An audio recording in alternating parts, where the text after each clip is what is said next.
Atas keterlambatannya tadi, loading dari tadi masih ada gangguan. Sekarang alhamdulillah bisa dimulai. Baiklah, saya mulai. Alhamdulillahirabbil alamin. Nahmaduhu wa nasta'inu wa nastaghfiruh. Wa na'udzubillahi min syururi anfusina wa min sayyiati a'malina. May yahdihillahu fala mudhillalah wa may yudlilhu fala hadiyalah. Asyhadu an la ilaha illallah wa asyhadu anna Muhammadan abduhu wa rasuluh. Rabbi shrah li sadri wa yassir li amri wahlul 'uqdatam min lisani yafqahu qawli. Alhamdulillahirabbil alamin. Puji syukur kehadirat Allah Subhanahu wa taala yang mana telah memberikan kita nikmat iman, nikmat Islam, dan juga nikmat waktu yang menjadikan kita bisa berkumpul pada kajian rutin yang diadakan tiap ahad pekan keempat pukul 10 waktu CET atau waktu Eropa oleh yang nanti akan dibawakan tentunya oleh Ustadz Haris Sanusi dari Darut Tauhid Jakarta. Sholawat dan juga serta salam tercurahkan kepada Nabi Muhammad SAW yang mana nantinya kita mengharapkan tentunya dari Rasulullah, yaitu adalah berupa nikmatnya, berupa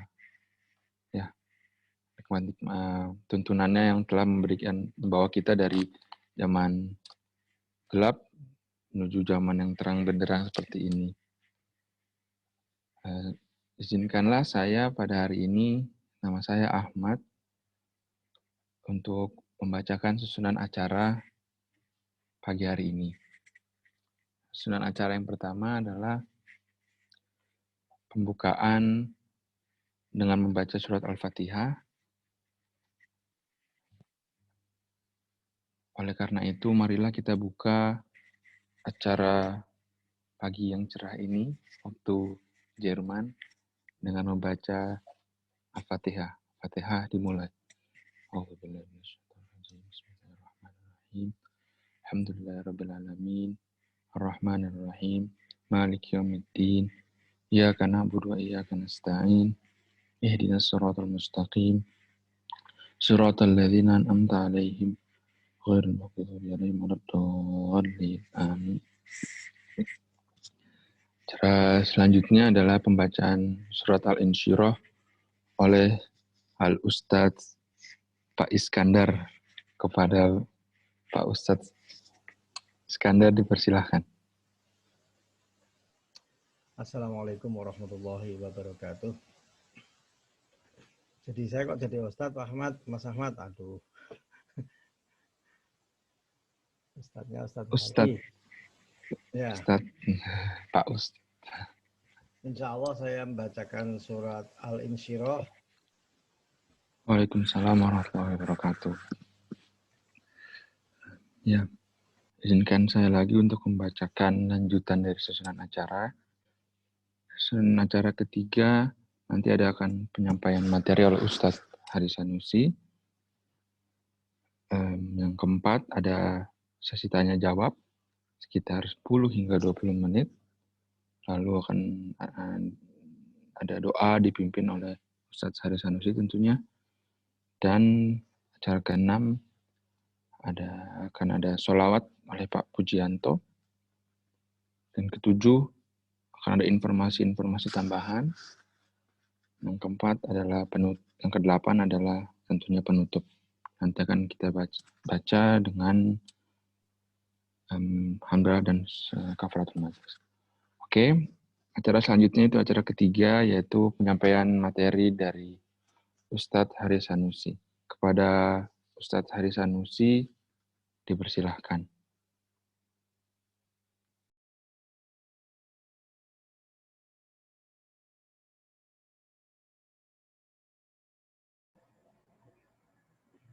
Baik, insya Allah saya persiapan sebentar.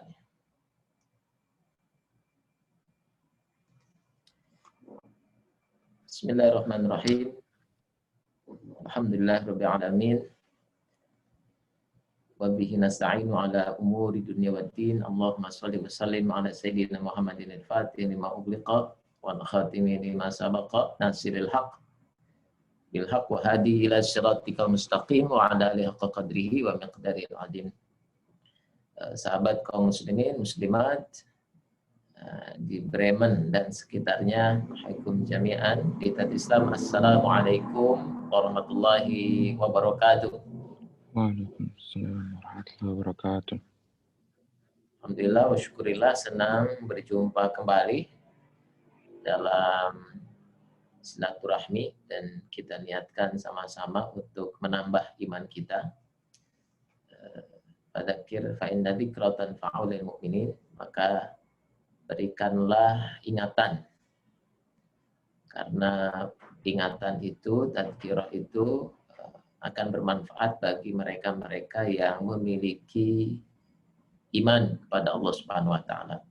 Dan mudah-mudahan majelis di mana kita mengagungkan Allah, mengenal Rasul sallallahu alaihi wasallam dan meneladani apa-apa yang diperintahkan Allah dan juga menjauhi apa-apa yang dilarang oleh Allah dan Rasul-Nya, mengantarkan kita kepada keselamatan hidup, mengantarkan kita kepada keberkahan hidup, dan insya Allah mudah-mudahan kita semua mampu berbekal dengan bekal yang banyak karena ketakwaan kita kepada Allah Subhanahu wa taala. Tazawwadu fa inna khairaz zadi taqwa wattaqun ya ulil albab. Ini baru MC-nya berganti-ganti nih. Sekarang Bang Ahmad rahmatullah. Iya. Ya, ini lagi kerja atau lagi kuliah nih di sana? Saya kuliah. Lagi kuliah ya? Ya. Ahmad jurusan apa? Saya jurusan arsitektur perkapalan, Ustaz. Arsitek perkapalan, Masya Allah. Arsitektur perkapalan yang insya Allah mudah-mudahan bisa mengarsiteki banyak kapal-kapal yang ini kapal laut apa kapal udara nih? Kapal laut, Ustaz. Kapal laut ya? Ya. Masya Allah, mudah-mudahan menciptakan banyak kapal ya, produksi kapal. Amin. Amin. Indonesia, PT PAL. Karena sebagian besar wilayah Indonesia adalah lautan insya Allah. Ya. Salam kenal Bang Ahmad, salam silaturahim. Mudah-mudahan semua upaya kita senantiasa mendapatkan bimbingan dari Allah Subhanahu wa taala untuk melakukan peran yang terbaik bagi diri kita. Amin. Amin.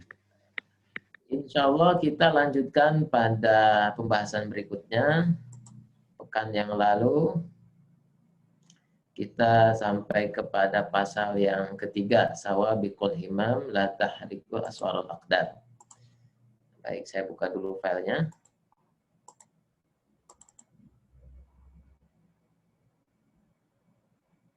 Sebelum saya share.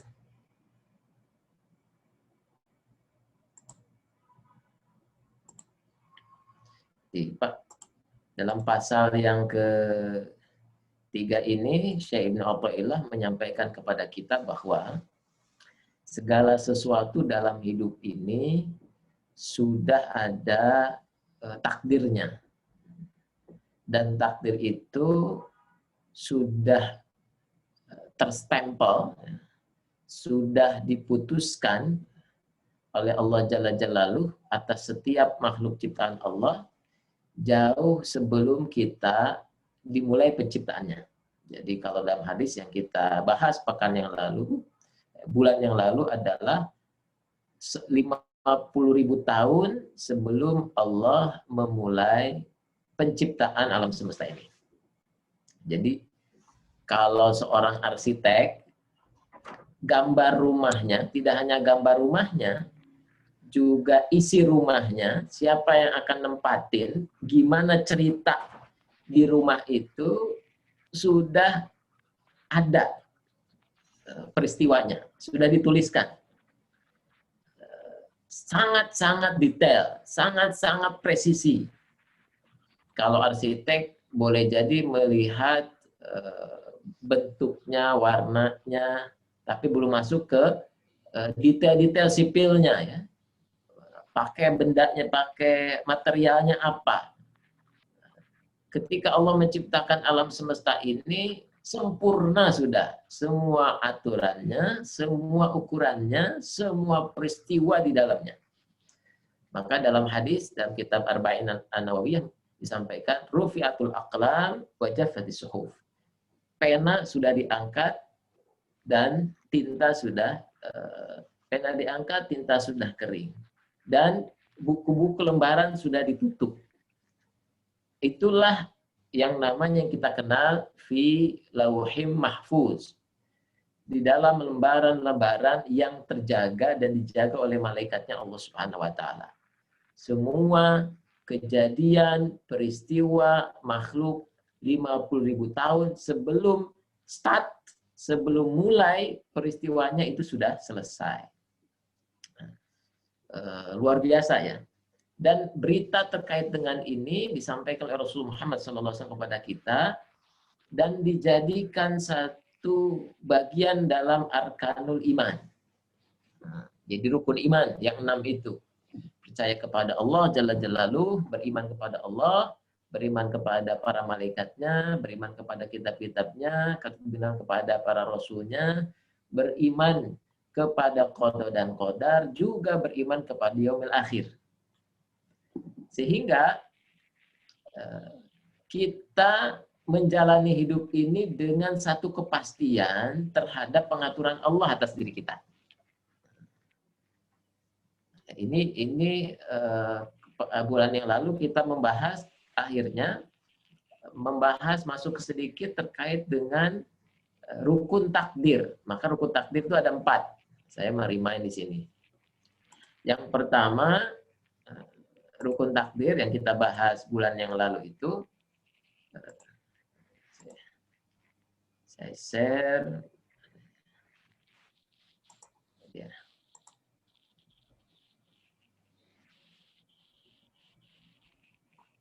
Oke.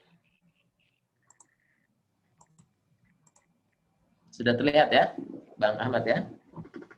Iya. Nah, di sini yang pertama bahwa takdir itu sudah Alkitabah, sudah ditulis tadi. Ditulis oleh makhluk yang Allah ciptakan yang namanya qalam. Ada surat namanya Al-Qalam. Bismillahirrahmanirrahim. Nun wal qalami wa ma yasturun. Demi qalam, pena, wa ma yasturun, dan apa-apa yang dituliskan oleh qalam. Yang selesai ditulis, diangkat qalam itu, tintanya sudah kering, lembarannya sudah ditutup. Nah, itulah proses penulisan qadar manusia. Dan tidak hanya manusia, seluruh makhluk ciptaan Allah, semua peristiwa, semua kisah.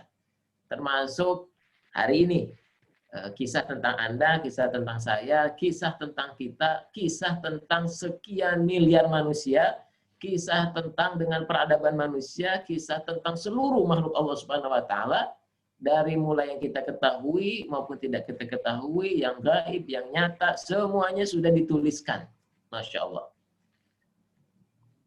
Hingga ketika kita meyakini dan mengimani bahwa qada dan qadar kita sudah dituliskan, kita tinggal menjalaninya dengan sebaik mungkin dengan sikap positif, sikap yang optimis. Dan kita senantiasa terpanggil untuk melakukan sesuatu yang sangat positif, yang sangat baik untuk bekalan kita hidup di dunia sampai ke kehidupan nanti di yaumil akhir. Alkitabah. Yang kedua, takdir itu sudah tercipta. Sudah ada, sudah tercipta, kita menjalaninya sehingga sikap kita pada setiap peristiwa, setiap kejadian adalah sebagaimana hadis qudsi, ana inda dhanni abdi bi. Aku menurut prasangka hambaku. Jadi setiap inputan peristiwa yang datang kepada kita, maka sikap kita senantiasa merespon dengan sikap husnuzon kepada Allah. Jadi apapun yang terjadi husnuzon. Ini sudah dituliskan, ini yang dituliskan itu pasti baiknya, pasti benarnya di sisi Allah, tinggal saya mengambil hikmah, mengambil evaluasi, mengambil insight dari apa yang terjadi untuk kehidupan pribadi saya. Menjadi lebih baik, menjadi lebih beriman.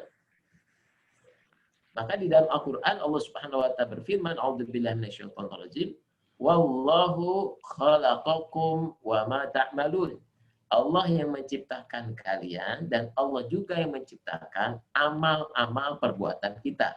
Kerja-kerja kita, perilaku-perilaku kita. Itu ada dalam qada dan qadarnya Allah Subhanahu wa ta'ala. Oke. Yang berikutnya adalah rukun takdir al-ilmu, bahwa semua yang Allah ciptakan dengan kebenarannya, dengan rahmat Allah Subhanahu wa taala, dengan keluasan ilmu Allah Subhanahu wa taala, itu pasti baik untuk semua makhluk, tidak ada kezaliman sedikit pun.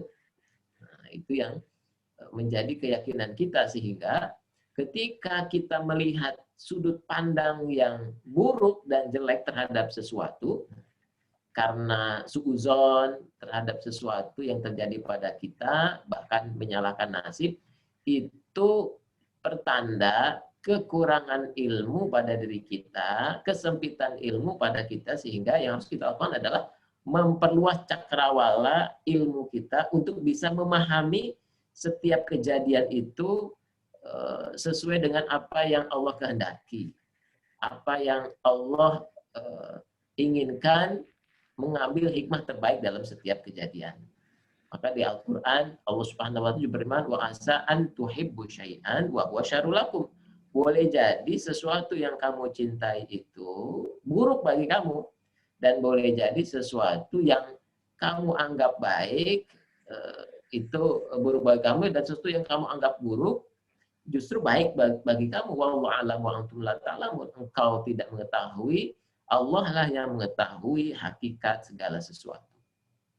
Nah, berikutnya rukun takdir yang keempat adalah al-masyiah. Al-masyiah ini bahwa Allah punya kuasa, Allah punya kehendak, Allah punya keinginan, dan yang pasti terjadi adalah kuasa Allah, yang pasti terjadi kehendak Allah, yang pasti terjadi keinginan Allah. Maka di dalam surat At-Takwir ayat terakhir Allah Subhanahu wa ta'ala berfirman, wa ma tasyauna illa ayyasha Allahu rabbul alamin. Dan tidaklah kehendak sesuatu terjadi kecuali yang pasti terjadi adalah kehendak yang selaras dengan kehendaknya Allah Subhanahu wa ta'ala. Nah, itu pekan yang lalu kita bahas terkait dengan qada dan qadarnya Allah Subhanahu wa ta'ala dalam pasal ketiga, sawabiqul himam la tahrigul aswaral aqdar.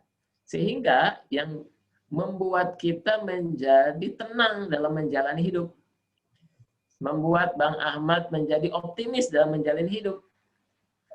Mau kadang hidup sakit, kadang sehat, kadang berkecukupan, kadang berkekurangan, kadang lagi betul-betul sibuk, kadang sedang lapang, kadang juga ada musim hujan, kadang musim panas, kadang ada waktunya pandemi, ada waktunya tidak pandemi.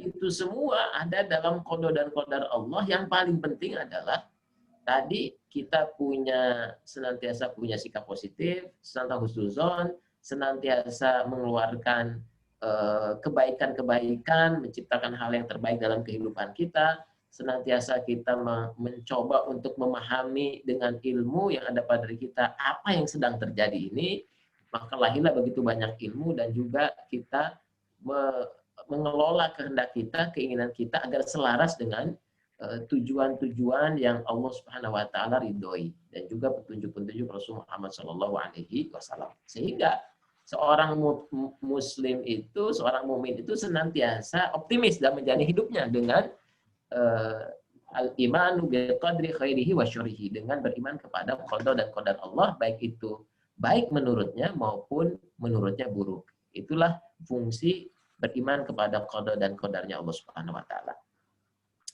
Oke. Berikutnya kita sampai ke Bab yang ke baik, sebelumnya saya lanjutkan lagi. Bab yang ke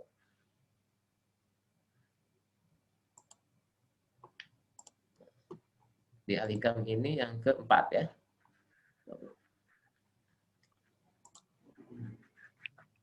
Saya share dulu. Oke.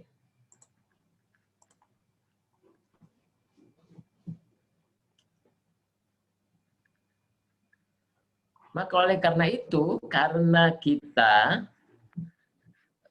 mengetahui kedudukan qada dan qadar Allah Subhanahu wa taala, kuasa Allah, kehendak Allah, keinginan Allah yang pasti terjadi, dan semua desain peristiwa yang ada di dunia ini ada dalam genggaman Allah, ada dalam kuasa Allah, ada dalam kebijaksanaan Allah Subhanahu wa taala, ada dalam pengaturan Allah Subhanahu wa taala yang maha baik, yang maha adil, yang maha penuh kasih sayang, tidak pernah zalim. Maka kitab Al-Hikam ini menuliskan hikmah yang keempat itu berbunyi Bismillahirrahmanirrahim, arih nafsaka minat tadbir. Tenangkan hatimu dari urusan tadbir. Urusan tadbir itu urusan manajemen, urusan tata kelola semua kehidupan makhluk-makhluk Allah, termasuk kita di dalamnya. Termasuk urusan hidup kita. Fama qama bihi ghairuka la taqum bihi li nafsika. Karena apa yang sudah diatur oleh selainmu tentang urusan dirimu, tidak perlu engkau campur tangan. Nah, contohnya begini Bang Ahmad. Bang Ahmad kan tiap hari tidak pernah mikirin gimana jantung berdetak. Betul nggak? Nggak pernah mikirin ya? Tidak. Nggak pernah cari tahu? Iya. Nggak pernah cari tahu gimana kok bisa Bang Ahmad itu mendengar suara saya lewat telinga Bang Ahmad. Gimana prosesnya yang terjadi pada telinga kita, pada otak kita, sehingga bisa merespon. Nggak pernah kepikiran kan? Kalau itu pernah, teman. Kalau sebelumnya enggak. Sebelumnya enggak. Jadi nggak pernah kepikiran terus-menerus. Ya, tidak pernah. Sekali-kali gitu kan. Atau Bang Ahmad nggak juga pernah kepikiran sampai detail bagaimana kita bisa menangkap warna. Dengan jutaan warna, dengan melihat, dengan pencahayaan, enggak, yang penting kita terima jadi bahwa kita bisa melihat. Ya, kurang lebih. Kita bisa menikmatinya. Ya. Melihat ini, melihat TV, melihat movie, melihat orang-orang, semua kita bisa melihat keindahan alam. Kita nggak pernah ngurusin itu semua. Juga kulit kita, dan semua sistem tubuh kita, tiap hari kita terima beres, terima jadi, dan padahal kalau kita kaji urusan diri kita itu melahirkan begitu banyak ilmu, betul nggak?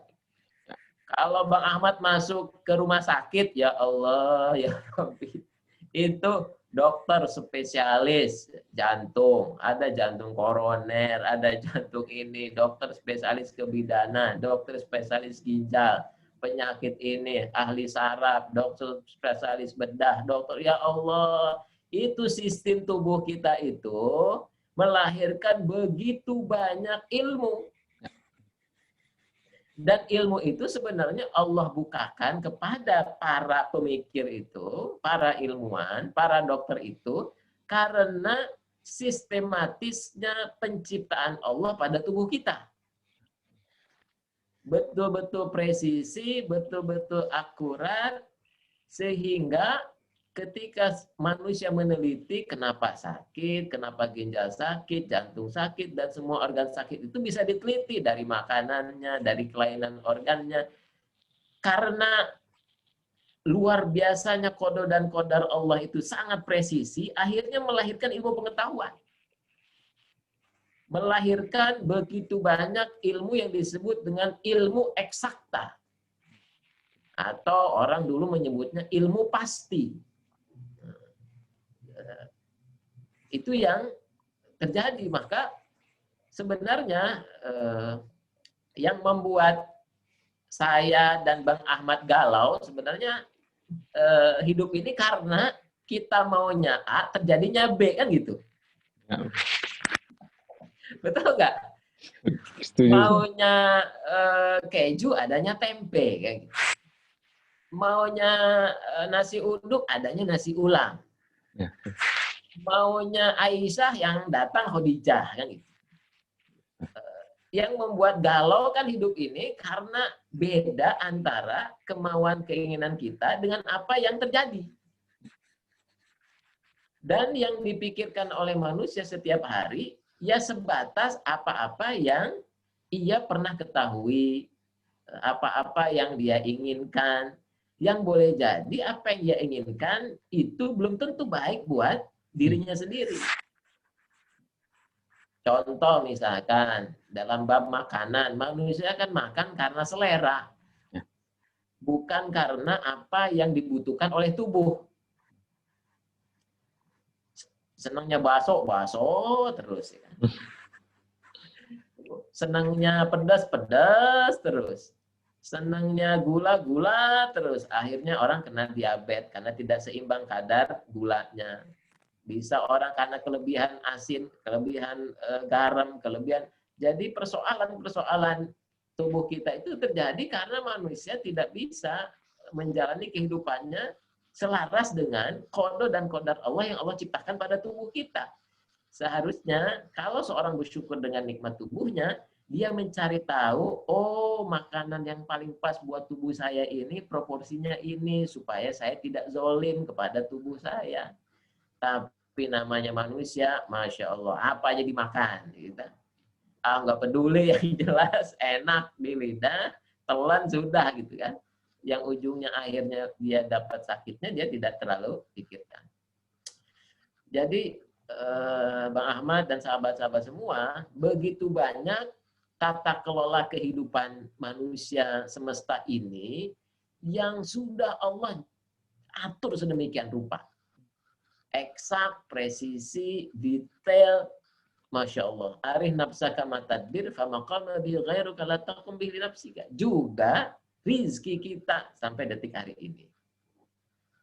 Bang Ahmad masih bisa menghirup udara, masih bisa melihat, masih bisa mendengar, masih mendapatkan makan hari ini, pagi, siang, sore, malam. Masya Allah itu ya. Itu bagian yang sudah Allah tetapkan qada dan qadarnya. Termasuk sekarang ada di Bremen, di Jerman, termasuk jalur kehidupan yang dilalui. Itu semua ada dalam qada dan qadarnya Allah Subhanahu wa taala. Yang pasti yang baik-baik datangnya dari Allah. Allah menyatakan yang buruk-buruk itu pasti datangnya dari hawa nafsu kita. Ketidakmampuan kita mengelola diri kita sesuai dengan apa yang Allah sukai, apa yang Allah ridhoi. Arih nafsaka ma'atadbir famaqama bi ghairaka la taqum bi nafsika. Maka segala sesuatu yang diatur selainmu tentang dirimu tidak perlu engkau campur tangan. Nih kita lihat ya. Ini kapal nih. Wah, ini pas betul nih dengan Bang Ahmad. Saya cari gambar ini belum tahu nih Bang Ahmad yang jadi MC-nya ini. Arsitektur perkapalan ini. Bang Ahmad tuh kelihatan kan, kalau kita pikirkan tuh bagaimana air yang lembut ya. Air terlembut kita minum itu bisa berjalan di atasnya kapal cruise seperti ini yang gedenya bertonton itu. Itu kan sebenarnya agak sulit tuh untuk bisa memahaminya kan. Bagi anak kecil memahami gimana ya mah air yang betul-betul halus, lembut, bisa nahan beban tonase yang sangat besar. Dan ini semua sebenarnya pemandangan yang Allah sengaja tadbirkan buat kita, supaya kita berpikir bahwa manusia itu jangan sok-sokan, oh ini kapal yang bikin saya yang hebat, saya yang tahu. Padahal Allah dalam Al-Quran dikatakan, Allah yang memperjalankan kalian di daratan dan di lautan. Artinya Allah Subhanahu wa taala sudah amat mengetahui bahwa manusia diberikan kuasa kehendak untuk bisa berjalan di atas lautan itu dengan ilham yang Allah berikan untuk menciptakan satu kapal yang besar ini. Jadi Allah yang menciptakan manusia, Allah yang memperjalankan manusia, Allah yang menciptakan otak, Allah yang memberikan ide, gagasan, dan ilham kepada otak itu, Allah pula yang akhirnya dengan manusia itu, manusia menggambar, meneliti, sampai terciptanya kapal ini bisa mengalir lautan, dan itu semua ada dalam kuasa kehendak Allah Subhanahu wa Ta'ala. Dan ini adalah bentuk tadbir Allah Subhanahu wa Ta'ala. Manusia dititipi sebagian ilmu terhadap penciptaan. Contohnya kapal ini. Nih, Bang Ahmad nih satu sisi lagi nih. Di mana seorang raja wali seperti ini bisa terbang di atas udara yang betul-betul halus dan ringan. Itu keajaiban tersendiri. Dari sinilah manusia akhirnya berkhayal. Jadi proses berpikir manusia itu pertama dia ngelihat, oh burung kok bisa terbang. Dia saksikan burung bisa terbang, melayang-layang. Timbul yang namanya di dalam otak manusia ini, cara bekerja otak namanya alam khayali, para ulama menyampaikannya. Alam imajinasi. Gimana ya kalau saya terbang? Bisa nggak saya terbang? Maka manusia karena ingin seperti burung, maka ketika orang menemukan pesawat, dia bikin sesuatu mirip sayap. Karena manusia diberikan khayali, imajinasi, kreativitas untuk gimana bisa terbang seperti burung. Dan Allah Subhanahu wa Ta'ala memberikan ilham, ide, gagasan kepada manusia.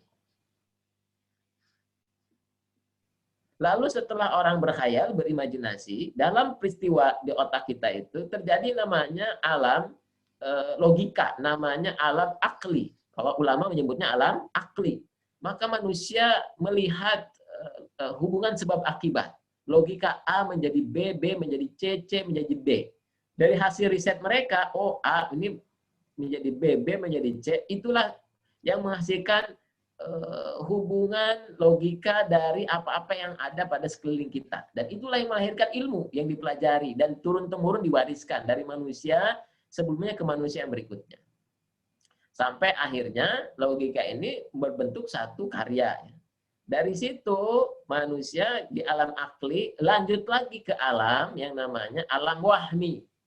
Alam wahmi ini, oh hidup saya menjadi lebih nyaman dengan lahirnya pesawat terbang. Hidup saya lebih mudah dengan adanya kapal laut. Oh, hidup saya menjadi lebih cepat dengan adanya zaman IT janati, lewat Android, klik sana, datang makanan, klik sini, datang yang nganterin.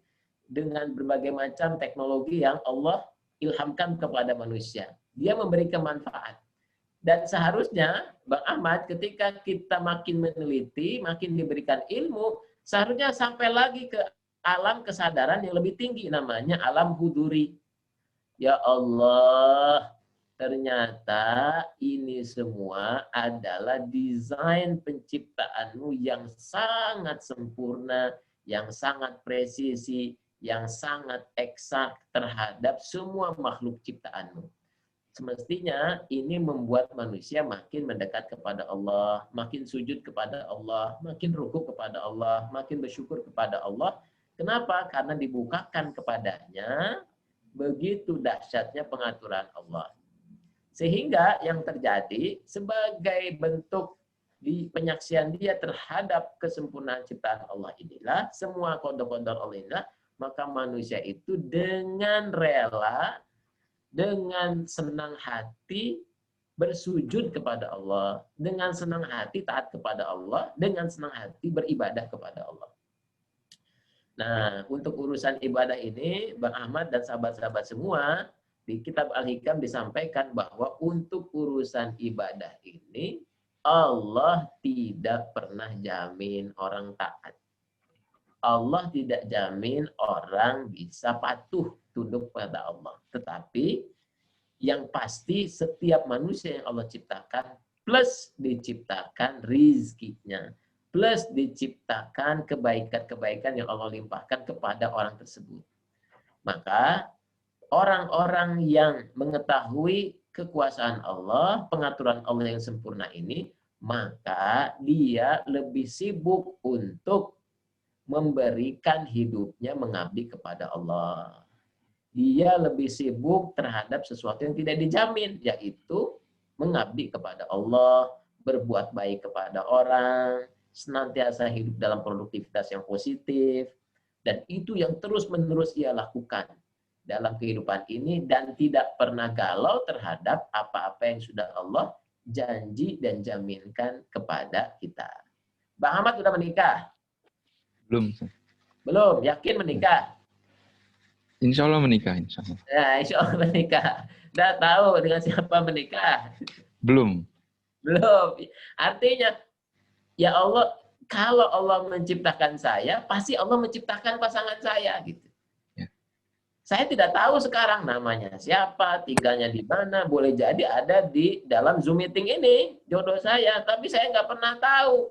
Yang pasti saya jalani aja kehidupan ini. Saya berbuat sama orang, baik sama orang. Kalau memang pas saya diberikan ilham oleh Allah, saya mau menikah tahun ini, ya udah, lihat perempuan kanan, kiri, tanyain aja.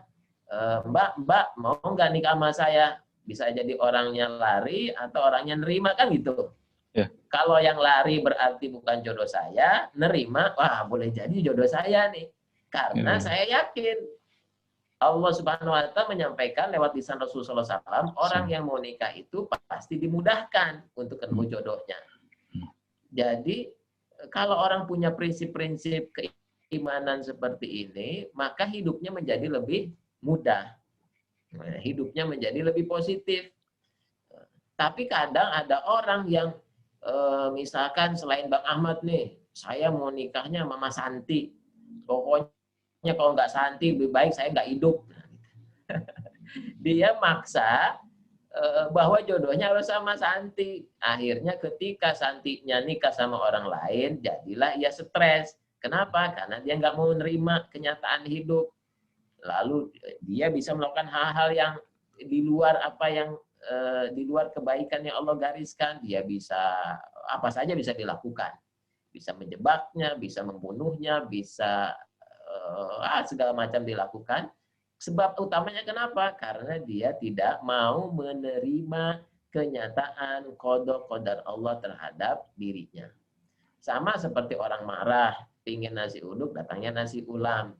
Pingin dosennya baik, ternyata dosennya killer.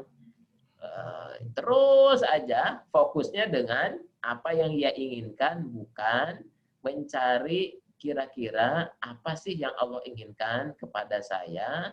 Yang pasti niat saya terus-menerus memberikan menjalani hidup ini dengan positive thinking, dengan optimisme, dan senantiasa berbuat kebaikan kepada sebanyak-banyaknya orang. Baik, itu yang bisa saya sampaikan terkait dengan pasal ini. Kita bisa elaborasi. Silakan kalau ada yang mau menambahkan, mau didiskusikan, tafadhol masykuran. Silakan Bang Ahmad. Ya. Terima kasih kepada Ustaz Haris Sanusi yang telah membawakan ya kajian ini, materinya. Selanjutnya adalah sesi tanya jawab yang akan berlangsung sekitar 10-20 menit. Jika ada pertanyaan, Ustaz inginnya dikumpulkan dulu atau langsung jawab aja? Ya, terserah MC yang berkuasa nih. Oke, kalau gitu kalau pertanyaan nanti Ustaz langsung jawab saja, Ustaz ya. Jika ada pertanyaan, ya sudah ada, saya baca dulu. Bentar, lagi proses. Lagi diketik sepertinya ini, Ustaz. Bentar ya.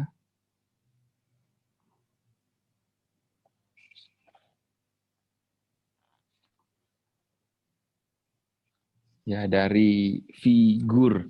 Assalamualaikum warahmatullahi wabarakatuh. Mohon maaf, bertanya apakah takdir bisa dirubah atau berubah, Ustaz? Sahabat semua, informasi terkait dengan takdir ini sudah sangat jelas ya. Takdir sudah ditulis 50.000 tahun sebelum Allah menciptakan langit bumi. Lalu apa yang disampaikan oleh Rasulullah SAW kepada kita? Rasulullah SAW menyampaikan, ihris ala ma yanfa'uka. Kejarlah apa-apa yang menurut Anda itu punya nilai manfaat. Wala ta'jaz, dan jangan lemah dalam mengejar apa yang bermanfaat buat kita. Dan jangan lupa wasta'in billah, minta tolonglah kepada Allah. Kalau kita dihadapkan pada satu peristiwa kada wa kada, menyelisih apa yang kita inginkan, bentrok dengan apa yang diinginkan, tidak terjadi apa yang kita inginkan, kada wa kada, jangan katakan ini gara-gara ini nih, gara-gara itu nih. Jangan menyalahkan keadaan, jangan blaming, jangan excusing, jangan lari. Katakanlah, ma qadarullah masyaallah. Saya sudah melakukan apa yang terbaik. Saya sudah berniat baik, saya sudah melakukan yang terbaik, saya sudah melakukan cara yang terbaik. Kalau ternyata yang terjadi tidak sesuai harapan, tidak sesuai keinginan, ya sudah, ini sudah menjadi qada dan qadarnya Allah Subhanahu wa taala. Sehingga tidak terbuka pintu-pintu setan kepada kita untuk menyalahkan orang lain, menyalahkan keadaan, menyalahkan nasib, bahkan sampai-sampai menyalahkan Allah yang menciptakan kehidupan itu sendiri. Apakah takdir bisa dirubah dan berubah? Maka pertanyaannya balik kepada kita. Kalau Allah hanya menghendaki kebaikan kepada kita, berarti positive thinking saja. Anak indazoni abdi bi. Dan kalau ditanyakan apakah takdir bisa berubah, dalam pemahaman literatur dari para ulama yang saya sampaikan, selalu ada dua klaster besar terkait dengan masalah takdir ini. Dan saya memilih untuk meyakini, mempercayai bahwa takdir itu bisa diubah. Toh, satu sisi misalkan kita tidak pernah tahu apa yang terjadi pada kita karena memang nggak pernah diinformasikan. Tugas kita adalah menyempurnakan ikhtiar terhadap pilihan-pilihan yang ada. Karena kita sama sekali tidak pernah tahu apa pilihan yang sudah tertulis di sisi Allah Subhanahu wa taala pada diri kita. Daripada kita mempertanyakan sesuatu yang tidak ada informasinya pada kita, lebih baik kita melakukan sesuatu yang jelas-jelas ada perintahnya. Yaitu senantiasa bersusun kepada Allah, senantiasa selalu bersikap positif untuk apa-apa yang menjadi manfaat buat kita, senantiasa ada dalam perjuangan sisi fisabilillah, senantiasa melakukan apa-apa yang diajarkan, diteladankan Rasul Muhammad SAW. Itu yang menjadi fokus kita. Lalu mengapa saya memilih pendapat takdir bisa dirubah? Karena memang banyak hadis yang menyampaikan, misalkan umurnya waktu itu ketika Allah menciptakan Nabi Adam alaihissalam, lalu Allah mengusap tulang punggung Nabi Adam alaihissalam, maka muncullah noktah-noktah cahaya yang akan menjadi manusia dari tulang sulbi Nabi Adam alaihissalam. Keluar semua bakal manusia, termasuk kita. Dan ada cahaya yang paling terang. Yang paling terang ini menunjukkan bahwa umurnya paling panjang. Dan suatu saat Nabi Adam alaihissalam melihat cahaya di dadanya, ya Allah, ini siapa? Ini anak cucuku siapa? Nah, hadis ini hadis hasan, disampaikan bahwa ini adalah cucumu yang namanya Daud. Jadi Nabi Daud alaihissalam. Berapa umurnya ya Allah? Lalu Allah Subhanahu wa taala menyampaikan umurnya. Lalu Nabi Adam saking gembiranya terkait dengan cucunya Daud alaihissalam itu, Nabi Adam, lalu dia menyampaikan, saya sedekahkan umur saya. 50 tahun. Maka disedekahkan umurnya Nabi Adam 50 tahun kepada Nabi Daud alaihissalam. Apa yang terjadi? Yang terjadi adalah ketika Nabi Adam hendak dicabut nyawanya, Nabi Adam protes. Nah, protesnya kenapa? Saya belum saatnya dicabut nyawa. Hanya protes dengan malaikat yang mencabut nyawanya, akhirnya dua-duanya mengadu kepada Allah, Nabi Adam dan juga malaikat itu.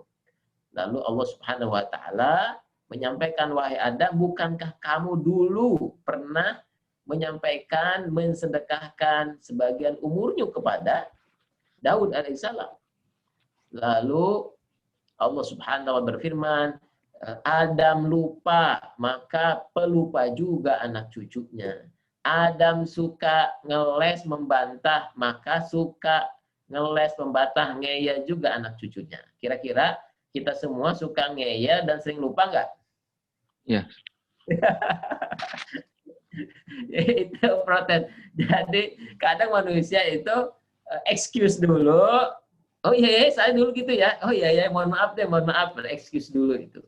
Dan akhirnya itu diabadikan dalam satu ayat di dalam Al-Quran. Sesungguhnya manusia itu pelupa dan denial terhadap ininya. Dan itu khas dari karakteristik manusia. Juga peristiwa ketika Luqman alaihissalam, Luqman ini manusia yang bijak bestari ya, bersama anaknya waktu itu hendak ada dalam perjalanan. Dan ternyata dalam catatan qada dan qadar Allah Subhanahu wa taala itu, kota yang disinggahi oleh Luqman alaihissalam dan anaknya ini akan diazab karena dosa-dosa mereka. Lalu malaikatnya Allah Subhanahu wa taala menyampaikan kepada, ya Allah, ini kami ditugaskan untuk mengazab orang yang di satu kota itu karena perbuatan dosanya, karena akibat perbuatan dosanya. Dan tertera namanya Luqman alaihissalam dan anaknya. Dan mereka adalah orang yang soleh dari hamba-hambamu. Apakah mereka juga harus terkena azab kami? Sesuai dengan catatan ini, lalu Allah Subhanahu wa taala berfirman, berikanlah kepada mereka perubahan terhadap ketetapan qada itu dengan apa? Tertimpalah anaknya Luqman alaihissalam ketika berjalan terkena kayu yang menusuk kakinya. Jadi telapak kakinya kena kayu sehingga tembus. Akhirnya dengan itu anaknya berhenti dengan ayahnya Luqman dan akhirnya tidak jadi masuk ke dalam kota yang diazab itu. Dari sini kita melihat ada proses takdir yang diubah di sisi Allah Subhanahu wa taala. Juga hadis yang lain bahwa sedekah, doa dengan takdir bertarung di antara langit dan bumi. Nah, artinya doa bisa menjadi penyebab pengubahnya takdir. Juga sedekah seseorang bisa menjadikan perubahan terhadap takdir itu. Juga silaturahim. Jadi banyak amal-amal yang menjadi sebab berubahnya takdir kita menjadi lebih baik. Tapi apakah kita tahu? Ya, pertanyaannya memang kita nggak pernah tahu takdir kita di sisi Allah seperti apa. Maka oleh karena itu, tetaplah berbuat baik, tiap hari sedekah, tiap hari berdoa, tiap hari beribadah. Mudah-mudahan kalau misalnya ada catatan kodok, katakanlah seseorang terkena musibah, kita terkena sakit, mudah-mudahan Allah menggantinya dengan sesuatu yang lebih baik, lebih mudah kepada diri kita. Tapi kalaupun sesuatu musibah itu terjadi kepada kita, jangan pernah khawatir karena setiap kegundahan, setiap sakit, setiap keluh kesah, apapun yang menimpa kita, ketika kita respon dengan sabar, bahwa ini datang dari Allah, bahwa ini ujian buat saya, dan kita bersabar atasnya, maka Allah pasti akan gantikan dengan sesuatu yang lebih baik. Sehingga apapun yang terjadi, takdir baik itu baik maupun buruk, kita punya kunci untuk bisa menyelesaikannya. Satu, kalau takdirnya baik, sesuai dengan apa yang kita inginkan, kita punya kekuatan syukur, sikap syukur terhadap takdir itu.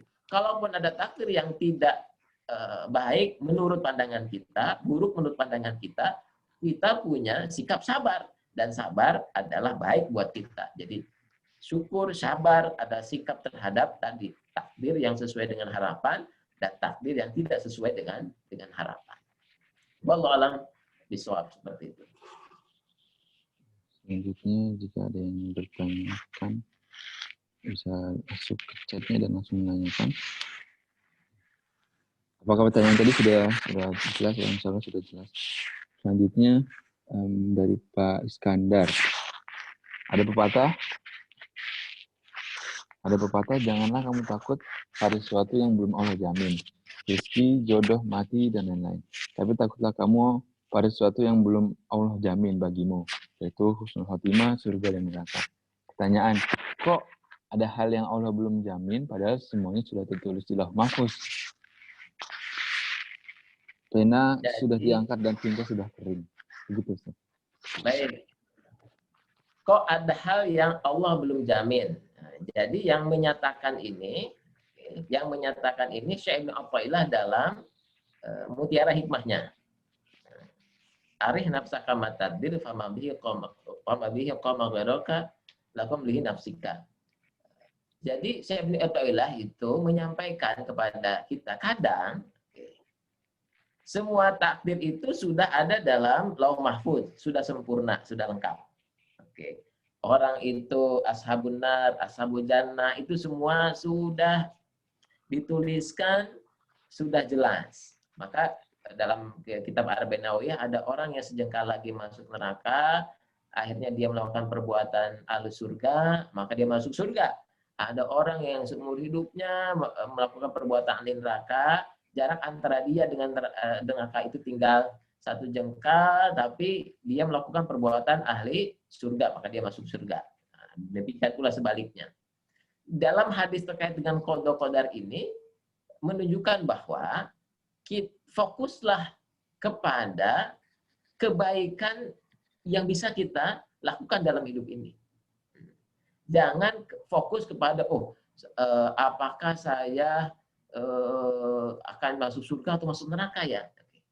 Lebih baik fokusnya apakah hari ini perilaku kita menunjukkan perilaku ahli surga atau perilaku kita saat ini perilaku yang menunjukkan ahli neraka.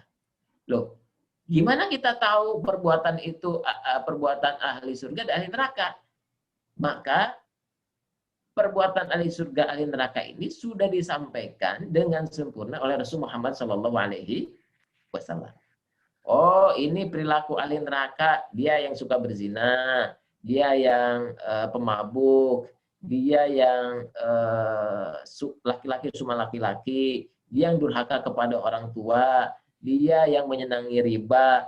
Itu perkara-perkara yang sudah Allah jelaskan di dalam Al-Quran maupun dari sunnah Rasul Muhammad SAW. Sehingga fokus kita adalah fokus kepada bagaimana saya memantaskan diri untuk berperilaku, berbuat sesuai dengan perilaku, ciri-ciri, sifat-sifat penduduk ahli surga dan menghindari, menjauhi sejauh-jauhnya perbuatan, perilaku, sikap yang ada di jalan yang menuju kepada nerakanya Allah Subhanahu wa Ta'ala.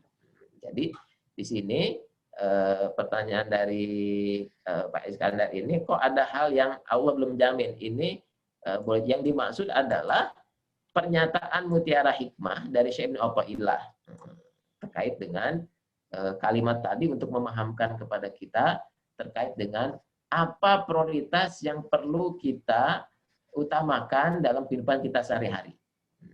Dibanding berpikir terkait dengan galau, pesimis, cemas terkait dengan apa-apa yang Allah jamin terkait dengan hidup, lebih baik Anda fokus saja mengabdi kepada Allah, fa insyaallah Allah akan kasih petunjuk. Contohnya, dibanding fokus Nabi Musa berpikir terkait dengan Fir'aun dan kekejamannya, lebih baik fokus aja mendakwahi Fir'aun.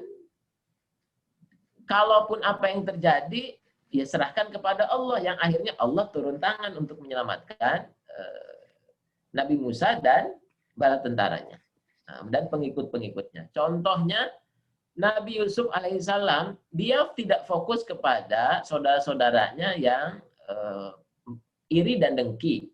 Saudaranya akan membunuhnya, membuangnya ke sumur. Nabi Yusuf tidak fokus terhadap seorang temannya di penjara yang cedera janji kepada dirinya. Nabi Yusuf tidak fokus kepada seorang istri dari pembesar itu yang justru melakukan katakanlah penghancuran karakter terhadap dirinya.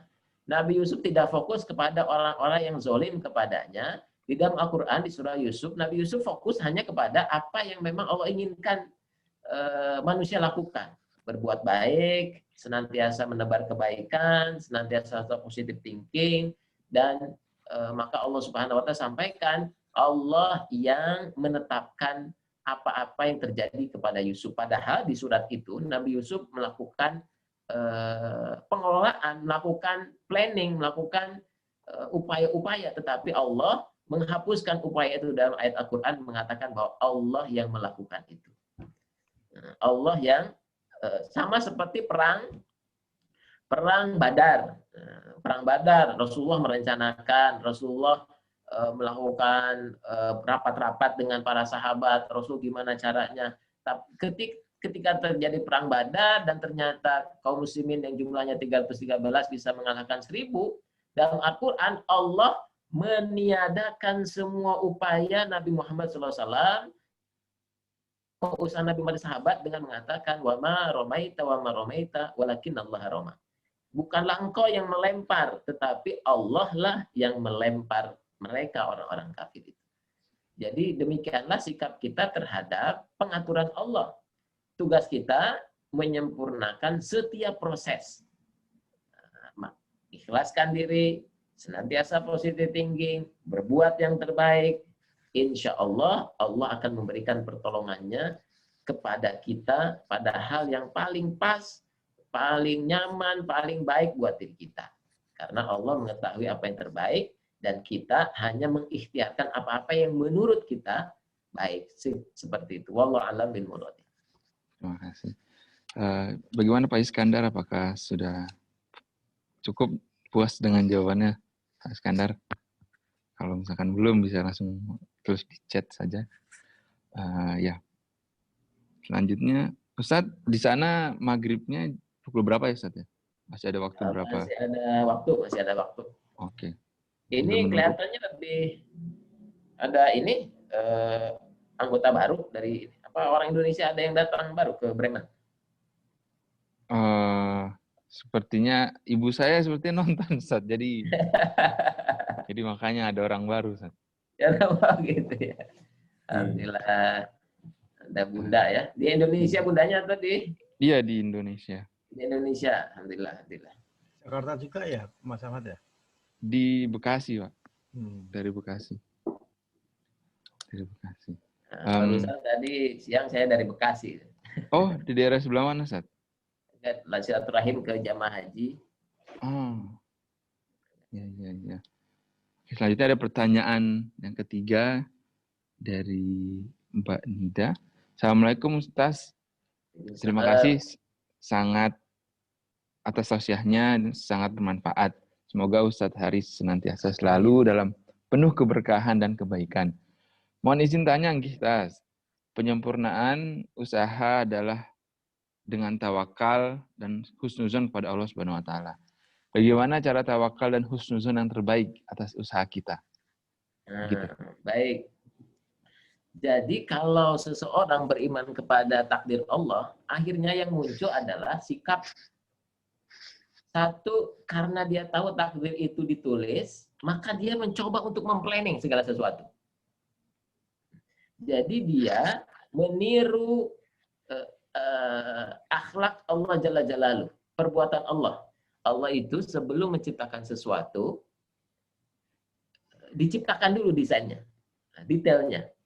Maka kita sebagai makhluk, kalau Bang Ahmad belum menikah, maka saya planning pernikahan saya. Kapan? 2020 atau 2021 nih Bang Ahmad? 1, 2, 2 mungkin Ustaz ya. Ada budaknya nih denger nih. Iya. Sentil Jadi nanti Ustaz ya. ini nikahnya, oh saya punya anak berapa, saya mau tinggal di mana, rencana setelah sekolah itu mau kerja di mana, dan sebagainya. Itu bagian dari kita menuliskan takdir kita, dan itu menjadi doa kepada Allah. Jadi kita tuliskan. Berikutnya, karena kita tahu takdir itu al-khalqu, tercipta, Allah ciptakan, maka tiap hari Bang Ahmad dan kita semua berpikir, apa ya perbuatan baik esok hari yang bisa saya lakukan? Apa perbuatan baik yang bisa saya produksi hari ini? Sehingga setiap hari kita, pikiran kita itu berbuat baik, berbuat baik, berbuat baik. Karena segala sesuatu itu diciptakan 2 kali. Yang pertama di dalam pikiran kita, yang kedua dalam tindakan kita. Betul nggak Bang Ahmad? Kira-kira sebelum Bang Ahmad sarapan, misalkan sarapan tadi pakai apa? Tadi pakai biskuit tuh Ustaz. Biskuit. Iya.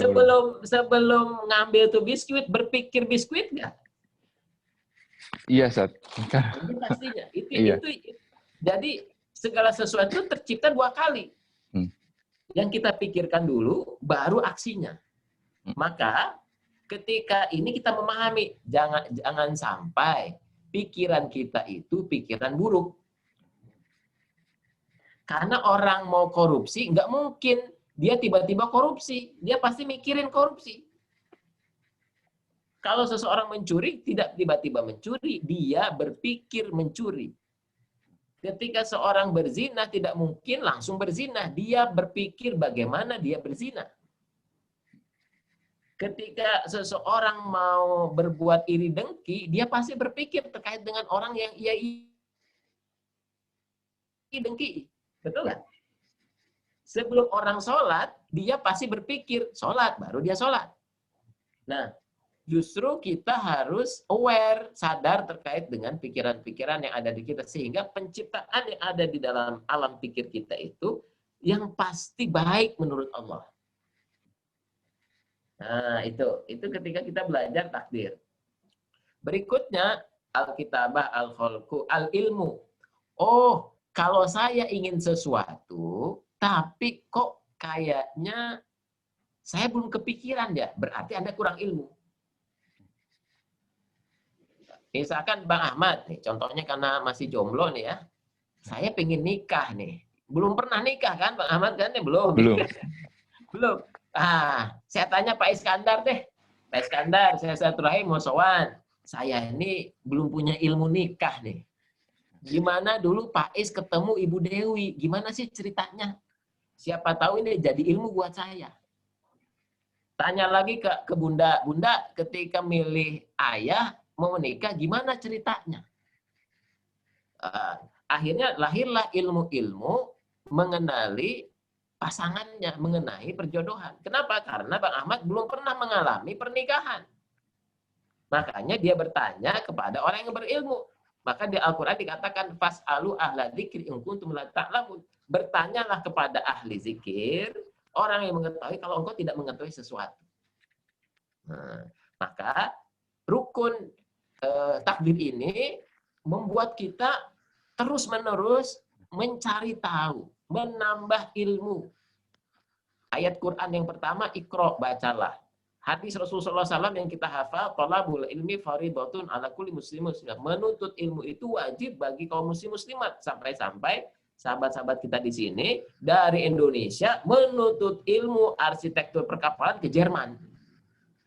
Itu luar biasa kan?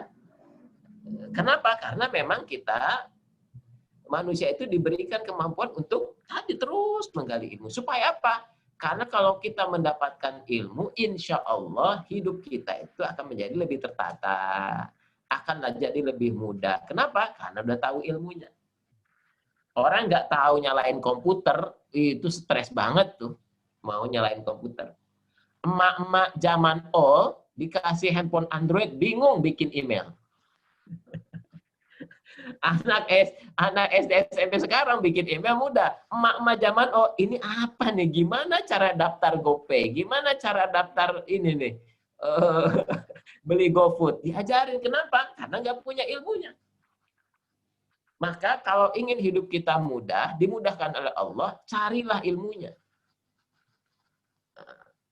Makanya ilmu yang utama adalah ilmu tentang agama yang menyelamatkan kehidupan kita di dunia. Bagaimana cara hidup di dunia dengan selamat, juga di akhirat selamat. Dan yang mengajarkan ilmu agama.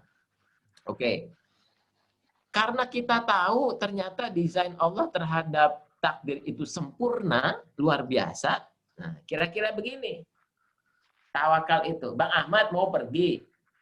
Gunung di wisata tempat di Jerman, gunung apa Bang Ahmad? Gunung Harz. Gunung Harz. Ya. Bang Ahmad belum pernah ke sana. Pilih mana? Jalan sendiri atau jalan dengan guide? Belum pernah, guide biar aman. Biar aman, betul kan? Pilih mana? Jalan sendiri atau jalan dengan guide? Pasti orang itu mengatakan, ya saya pilih jalan dengan guide. Bang Ahmad kira-kira kalau guide memilih ke kanan, Bang Ahmad kanan apa kiri? Kanan. Kanan. Kalau kata guide itu kita naik, Bang Ahmad naik nggak? Naik. Naik. Walaupun kata Ahmad kayaknya di sini lebih enak deh, lebih landai jalan ke sini. Tapi karena guide-nya memilih ke sini, Bang Ahmad percaya. Nah, ketika Bang Ahmad mempercayakan pilihan-pilihan perbuatannya, pilihan-pilihan sikapnya ketika naik Gunung Harz itu yang disebut dengan tawakal. Bang Ahmad pernah hidup di dunia enggak? Sekarang. Baru sekarang kan? Kira-kira yang tahu semua urusan dunia Bang Ahmad apa Allah Jalla Jalaluhu? Allah Jalla Jalaluhu. Yang tahu kehidupan sampai akhir nanti terkait dengan Bang Ahmad, Allah atau Bang Ahmad? Pencipta Allah. Yang tahu apa yang terbaik bagi Ahmad, istrinya siapa? Kira-kira Bang Ahmad atau Allah? Allah. Allah. Jadi kalau tahu bahwa urusan itu diatur oleh Allah, Allah yang tahu yang terbaik, Allah hanya memberikan yang terbaik, Allah yang menjamin yang terbaik, lalu kenapa manusia itu lebih mengambil, ada manusia mengambil, yang penting apa mau saya? Bukan maunya Allah. Bukan kehendak Allah, kuasa Allah, keinginan Allah. Nah, ketika kita mempercayakan, ya Allah, saya percaya terhadap pengaturan-Mu. Saya percaya terhadap keadilan-Mu. Saya percaya sepenuhnya terkait dengan kebaikan-Mu. Rahmat kasih sayang-Mu kepada saya. Jauh sebelum saya lahir. Jauh sebelum saya hidup di dunia. Maka saya pasrahkan sepenuhnya kehidupan saya kepada Engkau, ya Allah. Juga kehidupan nanti calon istri saya. Kehidupan keluarga saya dan sebagainya. Kehidupan jalannya bisnis saya, usaha saya. Itulah yang disebut dengan tawakal. Kira-kira manusia itu menurut Bang Ahmad lebih memilih tawakal atau lebih memilih pilihan dirinya? Pilihan dirinya. Pilihan dirinya. Jadi manusia itu ternyata sebagian besar sotoy, ya. Sok tahu dengan apa yang terbaik buat dirinya. Akhirnya lupa pada Allah. Lupa bahwa Allah yang menciptakan, Allah yang mengatur, Allah yang menetapkan segala sesuatu. Itu yang kadang terjadi pada manusia. Sehingga ketika ia salah mengambil keputusan dan akibatnya terjadi tidak enak pada dirinya, akhirnya orang itu biasanya nangis, tersesak, dadanya sempit, akhirnya mengadu kepada Allah. Ya Allah, kok hidup saya kayak gini sih? Ya Allah, kok berat banget hidup kayak gini sih? Padahal yang terjadi adalah selama ini dia dikuasai oleh hawa nafsunya, pilihan-pilihannya semata yang kadang tidak selaras dengan apa yang Allah berikan petunjuk kepada kita, kepada Nabi Muhammad SAW untuk kita teladani. Jadi persoalan manusia itu simpel karena manusia itu sebagian kadang sotoy gitu kan. Padahal yang paling baik itu yang tadi Ibu tanyakan, gimana dengan tawakal. Jadi kalau orang tawakal dia husnuzon dengan apapun yang terjadi. Oke. Maka mudah-mudahan makanya dalam hadis itu ada 70.000 orang yang masuk surga tanpa hisab. Nggak pernah dihisab lagi. Kenapa? Karena orang 70.000 golongan ini adalah ahlu tawakal. Orang yang betul-betul bertawakal kepada pengaturan Allah. Rasulullah SAW menyampaikan ide terkait dengan tawakal ini seperti Bang Ahmad, seperti burung. Burung itu keluar dari sarangnya, itu nggak punya di dalam sarangnya nggak punya bank beras misalkan. Ada nggak burung merpati punya bank beras di sarangnya? Enggak. Dia tidak ngumpulin beras. Pokoknya pagi ini ketemu, pagi ini yang makan, dia pulang lagi, besok pagi dia cari lagi. Itulah orang yang ahlu tawakal. Maka Rasulullah mengatakan qalbut tuyur, orang yang hatinya bertawakal kepada janji jaminan Allah. Kira-kira kalau manusia, Masya Allah ya, manusia itu bisa di kulkasnya beras ada 100 liter, minyak sekian kilo, kehidupan buat sebulan tuh ya. Pak Ahmad sendirian di Jerman, wah udah nyiapin ini. Kalau burung itu, ya hari itu juga sama seperti Rasulullah SAW. Rasulullah SAW itu di rumahnya tidak menyimpan barang gandum dan sebagainya. Misalkan Rasulullah menyimpan gandum buat keluarganya untuk jangka waktu musim dingin. Enggak. Rasulullah ada sedekahin. Kira-kira orang yang bisa hakul yakin seperti itu, Masya Allah, itu memang orang langka. Yang menyerahkan hidupnya dalam tawakal kepada Allah, maka mereka itu golongan yang golongan yang super ya, unik. 70.000 orang yang masuk surga tanpa hisab karena ketawakalannya kepada Allah. Mudah-mudahan kita semua adalah orang yang senantiasa bertawakal kepada Allah terhadap apa-apa yang kita jalani, insya Allah seperti itu. Wallahu a'lam bil muradi. Terima kasih, Ustaz. Bu Maimunah apa ya? Ini. Nida. Mbak Nida. Ya, silakan. Ya. Puas ya Mbak, alhamdulillah dengan jawabannya insya Allah ya. Kalau belum masih bisa tulis di chat. Sekarang mungkin ada pertanyaan lagi, Ustaz, dari sisi anak muda, Ustaz. Ya. Kaitannya anak muda. Kan sekarang lagi zaman-zamannya ngetren untuk sebutannya operasi muka misalkan, Ustaz. Wajah karena tidak puas dengan yang diberikan, Ustaz. Itu satu-satunya juga merupakan apa, Ustaz? Itu boleh atau tidak boleh, atau berbagian dari tidak puas dengan yang diberikan oleh Allah atau bagaimana, Ustaz? Ya, demikianlah adanya. Maka Rasulullah melaknat orang yang menyambung rambut, orang yang mencukur alis, orang yang mengikir gigi.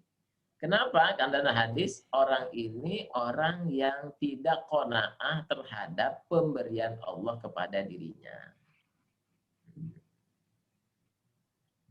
Tapi, tentunya para ulama memiliki batasan-batasan. Kalau misalkan ada sahabat ketika perang giginya hilang semua, rontok ya. Karena perang terkena pukulan rontok itu. Sehingga datang kepada Rasulullah, ini gigi saya udah ompong. Saya ingin menambah gigi palsu. Bolehkah ya Rasulullah? Rasulullah mengizinkannya. Kenapa? Dalam kerangka tadi untuk kemaslahatan kehidupan dia memiliki gigi palsu itu. Tapi kalau ada orang yang berlebih-lebihan dalam mengubah apa yang sudah Allah takdirkan, itulah sesuatu yang dilaknat dalam bahasa hadis. Allah melaknat mereka yang tidak menerima keadaan dirinya dengan mengubah ciptaan Allah Subhanahu wa taala pada dirinya seperti itu. Tapi apa-apa yang sudah diberikan, rawatlah dengan sebaik-baiknya. Satu sisi itu. Tapi ada juga Bang Ahmad, justru orang yang cuek dengan tubuhnya. Ya. Makan sembarangan, badan makan apa aja sehingga tubuhnya menjadi obesitas, ya kan? Cuek dengan nggak mandi seminggu, ada nggak ya? Pokoknya nggak pernah merawat dirinya, kumisnya nggak dicukur, pokoknya cuek. Dan itu juga bagian dari sikap berlebihan. Ada orang berlebihan dengan mengubah, ada orang yang tidak memelihara tubuhnya, cuek dengan tubuhnya sendiri. Bahkan menggunakan, katakanlah kalau perempuan, kosmetik-kosmetik yang merusak tubuhnya, yang ada merkurinya, dan itu bagian dari ketidaksyukuran terhadap anugerah tubuh yang Allah berikan seperti itu. Oke, Ustaz. Jadi saya dan anak-anak muda lainnya dan orang tua yang punya anak, misalkan anaknya minta, kan? Ya. Jadi tahu apa yang harus dilakukan begitu, Ustaz. Insyaallah. Selanjutnya apakah ada pertanyaan lain? Mungkin pertanyaan terakhir ya, Ustaz ya. Siap.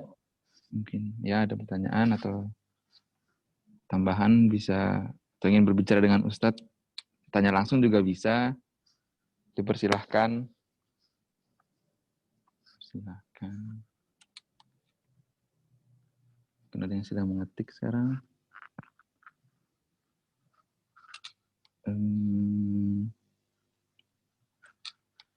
Kalau misalkan tidak ada, saya lanjutkan saja ke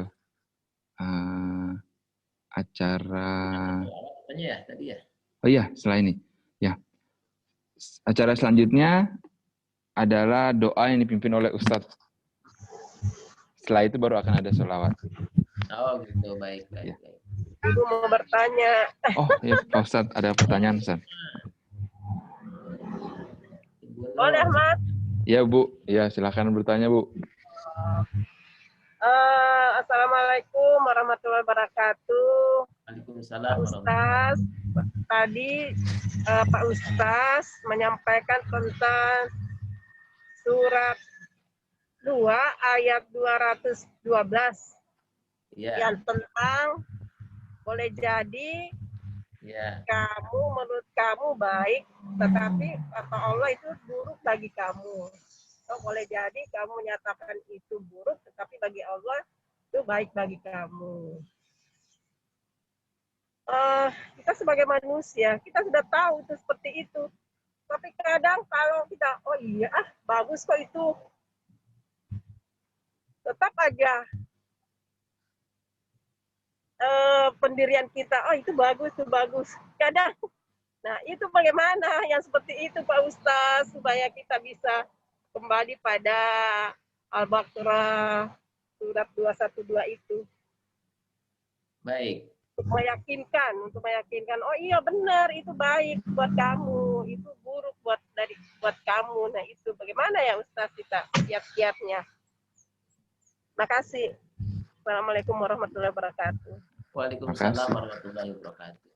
Kalimat asa, mudah-mudahan ini semoga. Artinya Allah berdialog dengan kita bahwa tidak semua pilihan yang kamu anggap baik itu baik pada ujungnya. Dan tidak semua yang kamu anggap buruk itu buruk pada ujungnya. Artinya Allah Subhanahu wa Ta'ala mengajak kita untuk menimbang-nimbang, memilih, berpikir dengan kesadaran kita terhadap pilihan-pilihan yang ada dalam hidup ini. Jadi pesannya seperti itu. Maka dikatakan kalimat asa antuhibbu syai'an wa huwa syarrul lakum. Jadi kesadaran untuk menimbang-nimbang, memilih-milih. Itu yang saya maksudkan.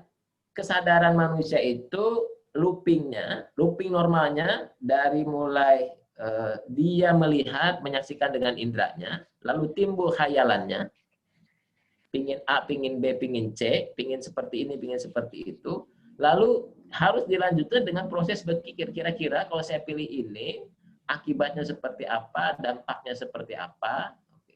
Berikutnya dia lanjutkan lagi kepada proses kira-kira manfaatnya buat saya dan buat orang lain seperti apa. Dan ketika sampai pada itu semua, dia akan sampai pada, oh ternyata Allah menciptakan ini semua supaya saya dapat hikmah pembelajaran seperti ini. Dan itu looping. Setiap kejadian. Contoh misalkan kalau Agi memberikan contoh, tiba-tiba Bang Ahmad lagi di lapangan golf. Tiba-tiba kena bola golf. Letak aja kan. Ya Allah, ya Robbi, ini lapangan golf seluas ini, bola golf sekecil itu. Tapi yang jadi sasaran kepala saya. Yang kecil dari luas lapangan golf ini. Artinya, kita akhirnya dihadapkan pada pilihan. Saya mau menyalahkan bola golfnya, mencaci, atau saya berpikir, kenapa ya kepala saya justru yang kena? Oh, boleh jadi, saya punya pikiran-pikiran yang kotor, pikiran-pikiran yang buruk, sehingga Allah tegur saya dengan bola golf ini mampir di kepala saya. Jadi itu pilihan tindakan kita terhadap sesuatu yang buruk, yaitu bola golf nyampe ke kepala saya. Nah, jadi itu yang mesti kita lakukan ketika kita dihadapkan pada sesuatu yang baik menurut kita maupun buruk menurut kita. Untuk dipilah-pilah dengan kesadaran kita. Contoh misalkan kalau ibu punya anak. Anak kan nggak tahu. Pokoknya, Bu, saya mau latihan pisau misalnya. Si anak nggak tahu bahwa pisau itu bisa melukaimu. Tapi namanya anak kan kadang ngotot gitu. Enggak, saya mau coba gitu kan. Akhirnya terkenalah jarinya, tergores pisau, nangis. Datangnya kepada siapa? Datangnya ke ibu. Mama, ini tangan saya. Tuh kan sudah dikasih tahu, jangan pegang pisau, akhirnya kena. Nah, kadang manusia itu butuh pembelajaran seperti itu. Udah dikasih tahu, kebentur, akhirnya baru sadar. Jadi kesadarannya justru ketika datangnya musibah. Maka begitu banyak, kira-kira nih yang di sini, banyak orang yang taat kepada Allah karena baik. Pertanyaannya, kita yang ada di sini, lebih banyak orang yang baik dari dulunya baik, nggak pernah berbuat buruk, atau justru pernah berbuat buruk, kena musibah, akhirnya kembali kepada Allah. Kira-kira banyakan yang seperti apa? Salah dulu, baru balik kepada Allah. Ya, biasanya seperti Pak ya, kalau kita survei, ternyata banyak orang yang kayak sampaikan tadi, menuruti keinginan dirinya, kesini, akhirnya ngerti, oh iya, akhirnya saya kena dampak akibat dari perbuatan saya sendiri, akhirnya kembali kepada Allah.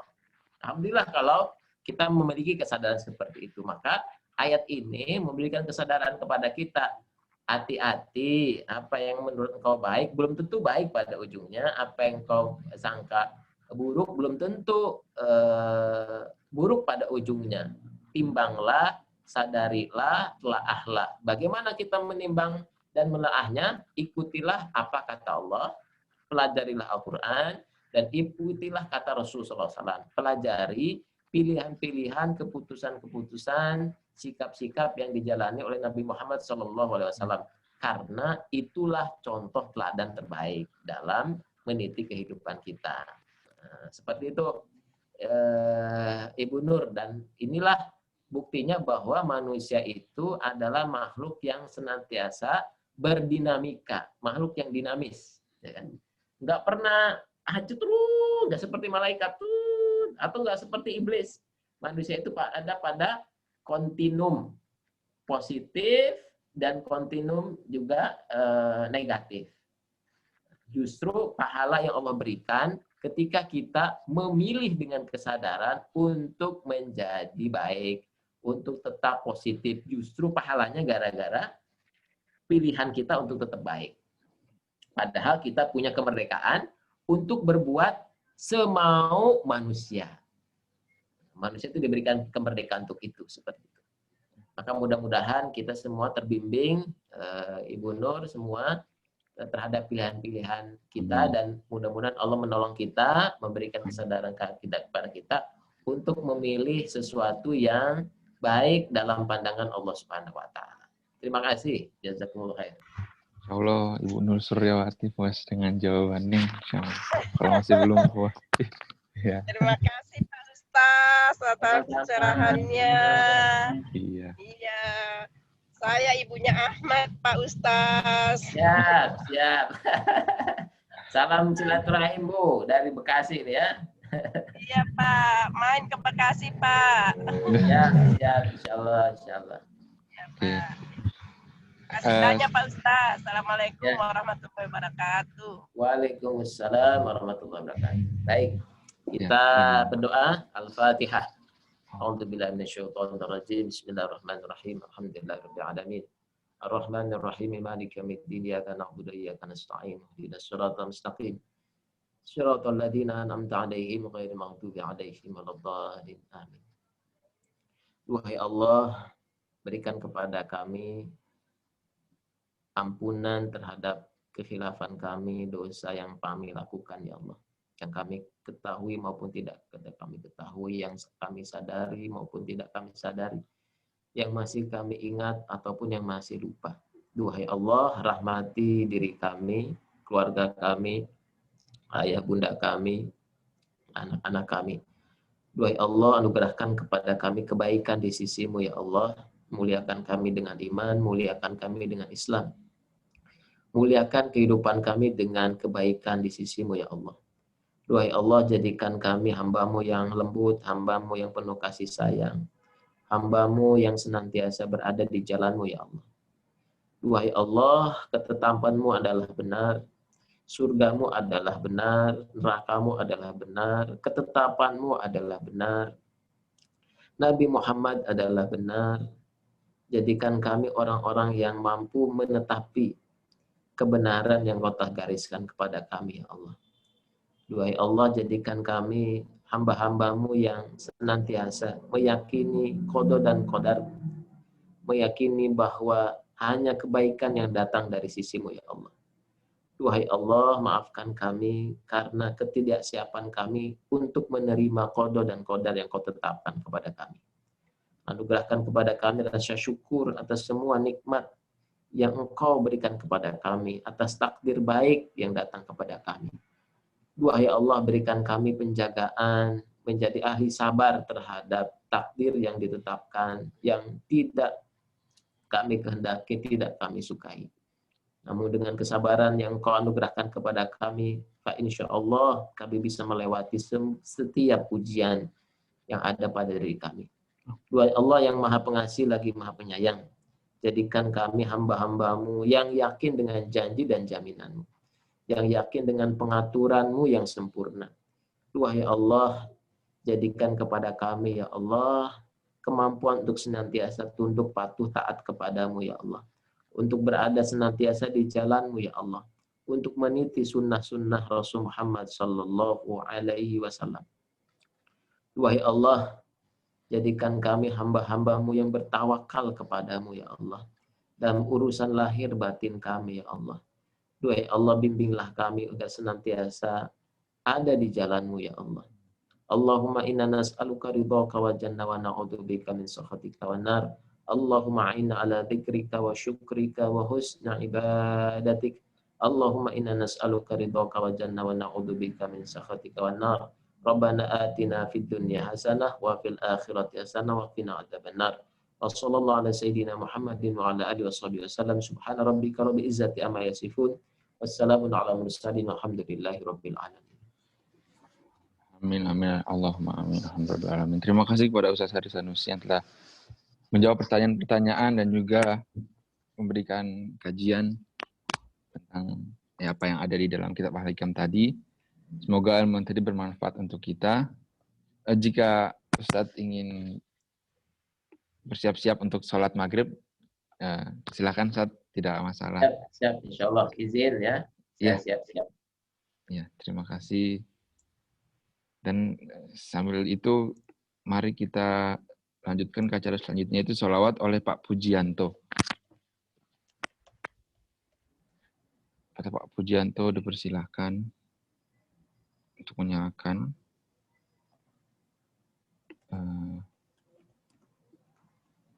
mikrofonnya. Bagaimana Pak Pujanto sudah bisa, kami belum bisa mendengar suaranya.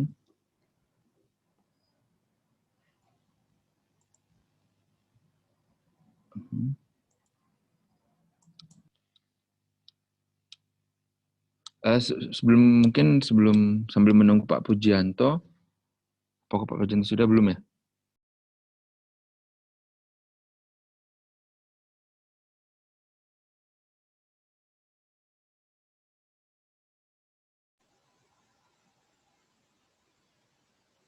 Ahmad, gak ada suaranya, Mat. Maaf, ya kepada Pak Pujanto, apakah sudah bisa, Pak Pujanto sudah bisa memulai? Kalau misalkan belum ada, izinkan saya untuk menyampaikan pesan info-info terlebih dahulu, Pak. Ya, info-info yang pertama adalah kepada pendengar, jangan lupa untuk mengikuti dan ikut ambil bagian, mengikuti dalam kajian tematik tanggal 13 Desember pukul 10 CET dengan pemateri Syekh Hanufa Maulana LC Al-Hafiz yang merupakan pembina utama Indonesia Al-Quran Center atau disingkat IAC. Dan tema menanamkan Al-Quran pada diri dan keluarga kita. Itu info pertama. Info yang kedua, dipersilakan kepada bapak-bapak dan ibu-ibu saudara sekalian untuk menyebarkan info kajian tematik di pekan kedua dan bengkel akhlak ini yang tadi kita sama-sama ikuti. Pekan keempat setiap bulannya kepada teman, tetangga, dan keluarga baik di Indonesia dan di Jerman. Insya Allah banyak berbagi, banyak berkahnya. Ya. Kepada Pak Pujanto, bagaimana Pak? Bisa dicek mikrofonnya apakah sudah siap untuk sholawatnya? Ya, Assalamualaikum. Ya, dipersilahkan. Waalaikumsalam. Bisa masuk? Ya. Waduh. Ini baru datang ini. Oh, ya. Belum kelihatan gambar. Oke, saya coba ya. Ya. Allahumma sholli ala Muhammad ya Rabbi sholli alaihi wasallim. Allahumma sholli ala Muhammad ya Rabbi sholli alaihi wasallim. In qila zurtum bima raja'tum ya akramal khalqi ma naqulu qulu raja'na bikulli khairin wajtama'a al-far'u wal-usulu. Allahumma salli ala Muhammad ya Rabbi salli alaihi wasallim. لولاك يا زينة الوجود ما طاب عرشي ولا وجودي ولا ترنمت في صلاتي ولا ركوعي ولا سجودي. اللهم صل على محمد يا رب صل عليه وسلم اللهم صل على محمد يا رب صل عليه وسلم اللهم صل على سيدنا محمد. Terima kasih.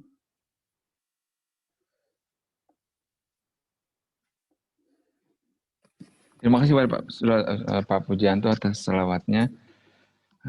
Ya, langsung saja terima kasih dengan semua hadirin yang telah mendengarkan mengikuti dari awal.